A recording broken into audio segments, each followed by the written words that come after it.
తోడ పుట్టినది అన్నయ్య అని పిలుస్తున్నప్పుడు ఆ పిలుపులో ఒక మాధుర్యం ఉంటుంది, ఒక కట్టేసే గుణం ఉంటుంది.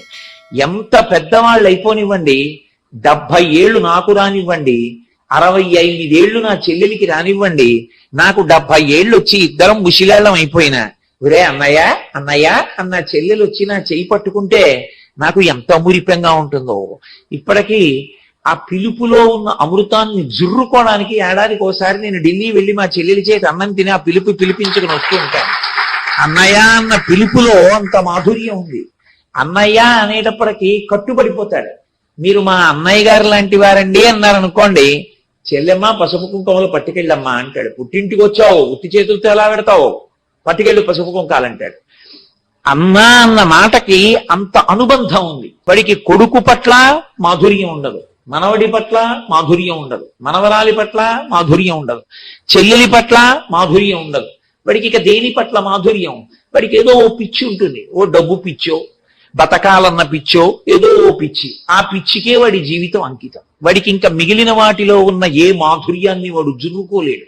తండ్రి కొడుకుల మధ్య ఉండే అనుబంధంలోని మాధుర్యం అటువంటిది. అన్నా చెల్లెళ్ల మధ్య ఉండేటటువంటి అనుబంధం అంత గొప్పగా ఉంటుంది. ఎన్నేళ్లు రానివ్వండి, 60 ఏళ్ళు వచ్చి షష్ఠి పూర్తి అవుతుండనివ్వండి, 70 ఏళ్ళు వచ్చిన తరువాత ఎంత ముసిలిదైపోయినా సరే ఆ చెల్లెలు వచ్చి హారతి ఇస్తూ ఉంటే ఆ అన్నయ్య మురిపం ఎంత సంతోషంగా ఉంటుందో ఆ చెల్లెల్ని చూసుకుని.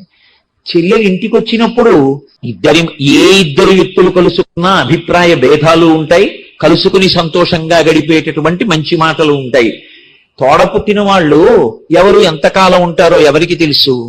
ఇద్దరు కలుసుకున్నప్పుడు పరమ సంతోషంగా అన్నయ్య అన్నయ్య నీకు దోసకాయ పప్పు అంటే ఇష్టం రా, అందుకు నీకు 2 దోసకాయలు తెచ్చాను రా అన్నయ్య అంటే మురిసిపోయి ఆ దోసకాయ పప్పు వేయించుకుని చెల్లెలతో కలిపి అన్నం తిని, ఉసే నీకు చిన్నప్పుడు చారు అన్నం గట్టిగా నలిపి మెత్తగా చేసి పెడితే అన్నయ్య అన్నయ్య నువ్వు నెయ్యి వేసుకుని చారు బాగా కలుపుకుంటావు పెట్టవా అన్నయ్య అని అడిగేదానివే, ఇదిగో కొద్దిగా తిను అని 60 ఏళ్ళు వచ్చిన చెల్లెలికి 70 ఏళ్ల అన్నగారు పెడుతుంటే మేనల్లుళ్ళు మురిపంగా చూస్తుంటే అందులో ఉన్న మాధుర్యం ఎంత గొప్పగా ఉంటుంది, అసలు ఎంత ఆనందం అది.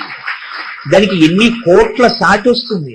ఇంటికి వచ్చిన ఆడపిల్లతో అభిప్రాయ భేదం ఉన్నవే మాట్లాడక్కర్లేదు, ఏమ్మా బాగున్నావా అని మర్యాద పురస్సరంగా ఆ చిన్నతనం ఆ సంతోషం అన్నీ కలిసి మాట్లాడుకుంటే చాలు, ఎంత ఆనందంగా ఉంటుందో. కాబట్టి అన్నవు నీవు చెల్లెలకి అక్కట మాడలు చీరలు ఇచ్చుటో, ఓ చీరిస్తారా ఆడపిల్లకి?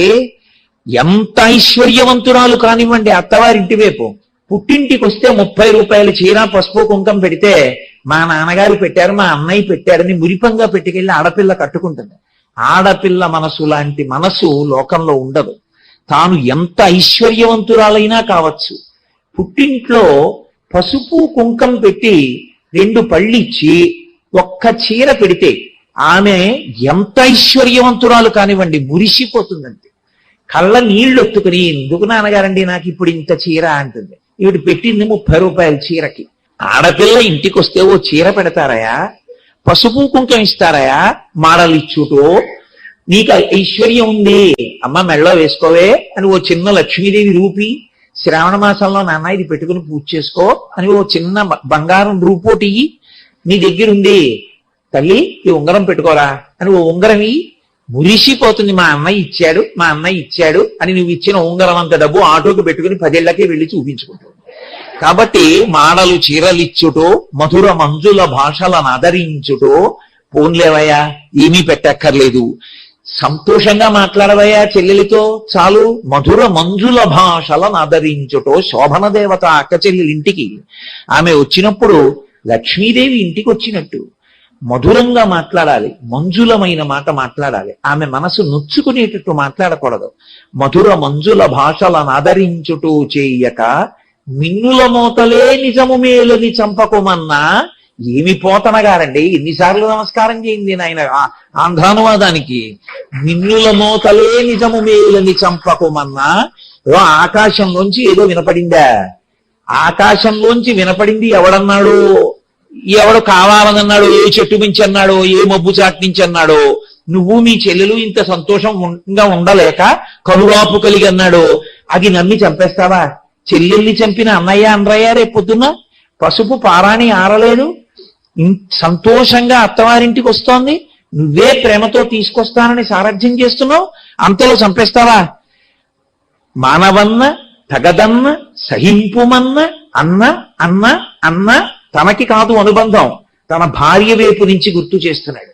గుర్తు చేస్తూ తగదన్న సహింపుమన్న వేడెదన్, నిన్ను అభ్యర్థిస్తున్నానయ్యా, నిన్ను బతిమాలుకుంటున్నానయ్యా, వదిలిపెట్టవయ్యా అని. అయినా బావా నీకు తెలియని విషయమా, మనుష్యుల యొక్క మృత్యువు ఎక్కడి నుంచి వస్తుంది అంటే చేసుకున్నటువంటి కర్మలో నుంచి వస్తుంది. పోతన గారే ఒక చోట అంటారు, రక్షణము లేక సాధుడు రక్షితుడగు సమత చేసి రాయుడులందున్, రక్షణలు వేయి కలిగిన శిక్షితుడగు కలుడు పాప చిత్తు ఉండగుటం.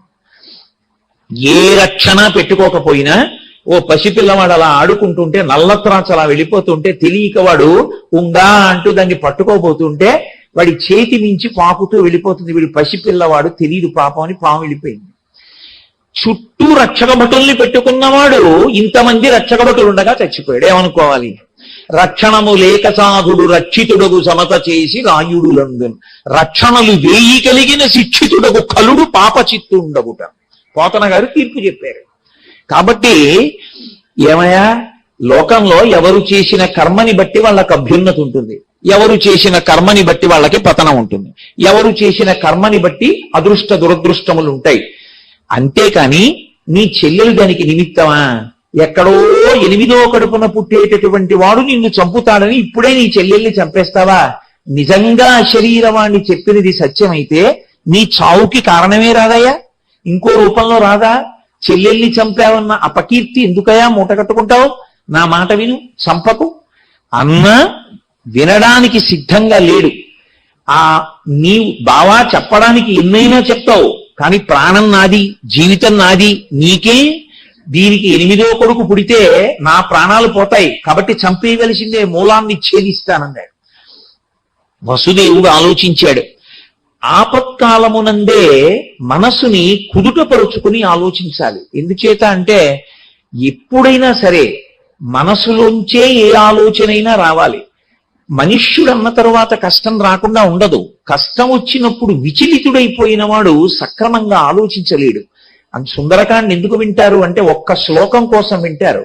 అనిర్వేద శ్రియోమూలం అనిర్వేద పరం సుఖం అనిర్వేదోహి సతతం సర్వార్థేషు ప్రవర్తక కరోతి సఫలం జన్మో కర్మయత్త కరోతి సహ తస్మాద్ అనిర్వేద కృతం యత్నం చేస్తేహేముత్తమం. అనిర్వేదము అంటే జీవితంలో నిర్వేదాన్ని పొందకుండా ఉండడమే సమస్త సౌఖ్యములకు కారణం.